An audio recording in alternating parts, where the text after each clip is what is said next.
My name is Bride Power, and I grew up in Marysville. I am the manager, the volunteer manager of the Heritage House. Most of the food that we had, we grew it ourselves, except for meats. And you didn't get a lot of that. It was only every now and then. And during the fall of the year, people killed their pigs and their calves, and they got the meat ready for the winter. And we made jam, picking berries, and we had jam all the time. Sometimes they made wine from it, blueberry wine and dogberry wine. And that was we didn't like it, but the adults seemed to like it. We had cows, and we had a horse, beautiful horse. His name was Thunder. And we grew hay, and we had hens, chicken, little goats. And sometimes they milked the goats along, and the cow always gave milk. They always had milk. We always had a garden party every year, and that was in there by the church. That's where the garden parties were held.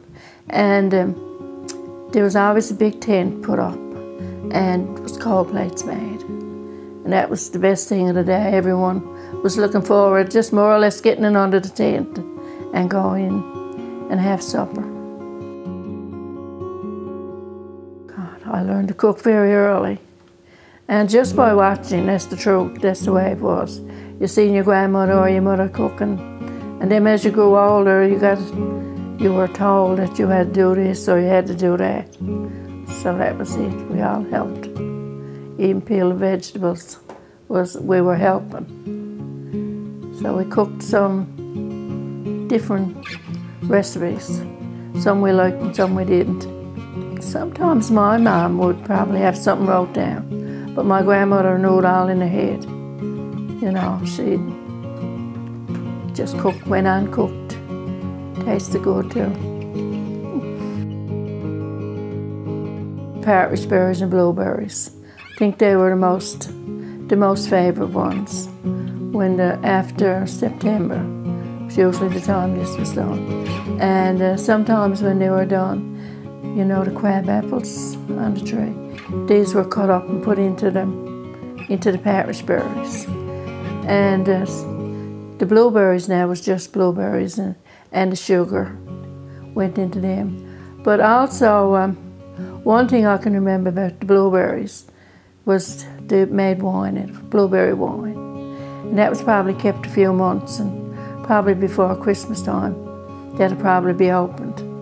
Now, I never tasted it, not when I was young, but I remember tasting it. Got a little bit older, and it tasted pretty good.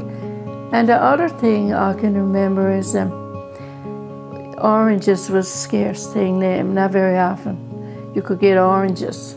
But you know the peels of the orange, after oranges were peeled, they were put into a bottle and put in some water and sugar on it and left for a few days. It made a lovely drop of juice. I remember that much. Well, it was a big family of us, and she used to sometimes make bread 3 times a day. Even before she go to bed in the night, she'd make the bread. Then when she'd get up in the morning, the bread would be ready, and then we'd have hot buns or hot towels before we went to school. So yes, that, and rolled oats. That was the staple foods. You know, but it was good for us, the food we ate. One of the favorite ones, and I still can't do it, but I've tried, is her raisin T-bones. That was one that stands out the most, because my husband learned to make that one from looking at her, and he made it much better than me. Because when this Heritage House started, he started making T-bones and bread. People from everywhere came to buy the bread and the buns and bring it back to St. John's. But we never had no T-bones now since he's gone, because mine he used to call them, some kind of a hard name he had on them. It wasn't a very nice name. So I still got to learn to do that.